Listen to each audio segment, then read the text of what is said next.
saya akan menjelaskan materi dari hambatan dan keberhasilan belajar mengajar. Oke, bagian pertama yaitu pengertian hambatan belajar. Hambatan belajar merupakan kendala dalam menggunakan dan memahami kemampuan pendengaran, membaca, menulis, bicara, berpikir, dan matematik pada suatu kelompok heterogen. Sehingga pada dasarnya hambatan belajar merupakan kendala bagi siswa dalam berpikir maupun memahami sesuatu. Nah, menurut Deliono mengungkapkan bahwa hambatan belajar dapat dilihat dari tingkah laku yang menyebabkan kesulitan belajar, yaitu menunjukkan hasil belajar yang rendah dan hasil yang tidak sesuai dengan apa yang diusahakan. Baik, materi selanjutnya itu jenis hambatan belajar. Jenis hambatan belajar ada 3. Yang pertama, hambatan emosional. Hambatan belajar emosional berasal dari ketakutan dan keraguan tentang kemampuan. Yang kedua, hambatan motivasi. Oleh karena itu, kita harus memiliki insentif yang jelas untuk meyakinkan bahwa kita mempunyai pengalaman untuk manfaat belajar. Yang ketiga, hambatan pribadi. Jenis hambatan belajar pribadi yaitu melibatkan proses belajar pribadi setiap orang dan cara belajarnya.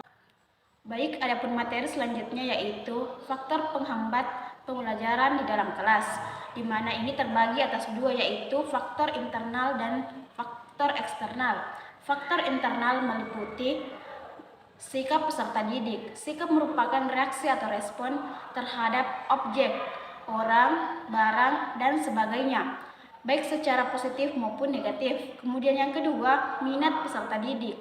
Minat merupakan faktor yang berhubungan dengan kecenderungan atau keinginan yang besar terhadap sesuatu. Kemudian yang ketiga, motivasi peserta didik. Motivasi merupakan faktor yang berhubungan dengan keadaan internal yang mendorongnya untuk melakukan sesuatu. Kemudian faktor eksternal meliputi faktor keluarga. Faktor keluarga juga mempengaruhi proses belajar peserta didik. Ketidakharmonisan antara kedua orang tua dan masalah ekonomi keluarga juga mempengaruhi prestasi belajar siswa. Kemudian yang kedua, faktor lingkungan. Faktor lingkungan juga sangat berpengaruh terhadap prestasi belajar siswa, di mana faktor lingkungan ini mencakup teman dan lingkungan di sekitar rumah. Kemudian ketiga atau yang terakhir yaitu faktor sekolah. Faktor sekolah merupakan faktor di mana peserta didik sangat dekat dengannya. Faktor sekolah berhubungan dengan kondisi sekolah, kondisi guru, dan alat-alat pendukung sarana belajar lainnya.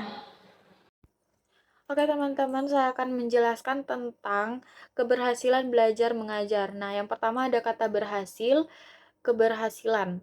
Keberhasilan merupakan suatu kemampuan untuk menghadapi kegagalan demi kegagalan untuk mencapai sebuah tujuan di mana tanpa kehilangan rasa semangat.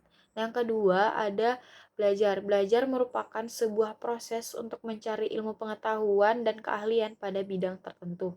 Nah, yang ketiga ada kata mengajar. Nah, kata mengajar ini merupakan aktivitas yang dilakukan oleh seseorang untuk menanamkan kemampuan ataupun ilmu pengetahuan kepada siswa contohnya.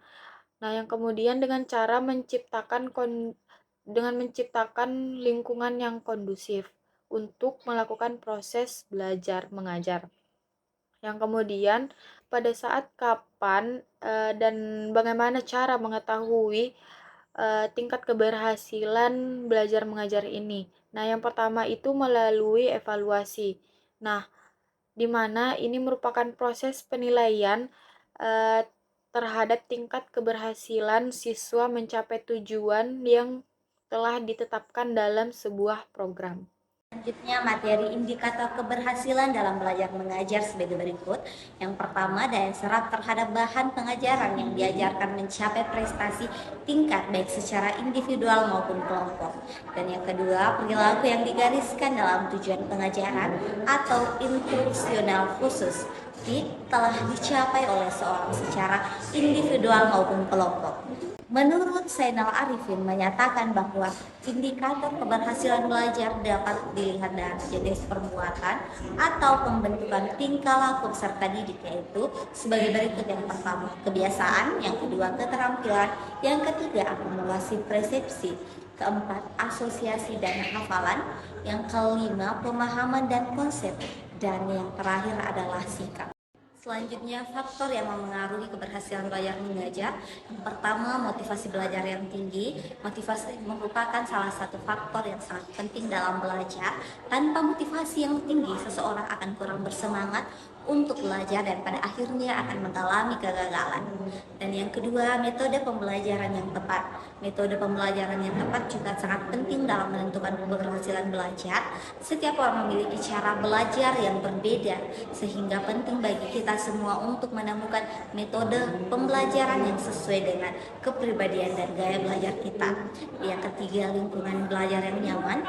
Lingkungan belajar yang nyaman akan membantu kita dalam fokus dalam belajar. Sebaiknya pilih tempat yang tidak terlalu ramai atau berisik agar kita lebih fokus dalam proses belajar. Dan yang keempat, konsistensi dalam belajar. Belajar secara konsisten merupakan salah satu kunci. Baiklah, pada materi terakhir, yaitu penilaian keberhasilan. Untuk mengukur dan mengevaluasi tingkat keberhasilan belajar, maka dapat dilakukan beberapa instrumen evaluasi, yaitu tes tersebut adalah sebagai berikut. 1. Tes formatif digunakan untuk mengukur tingkat keberpahaman beberapa pokok bahasa tertentu dan bertujuan untuk memperoleh gambaran daya serap siswa terhadap pokok bahasa tersebut.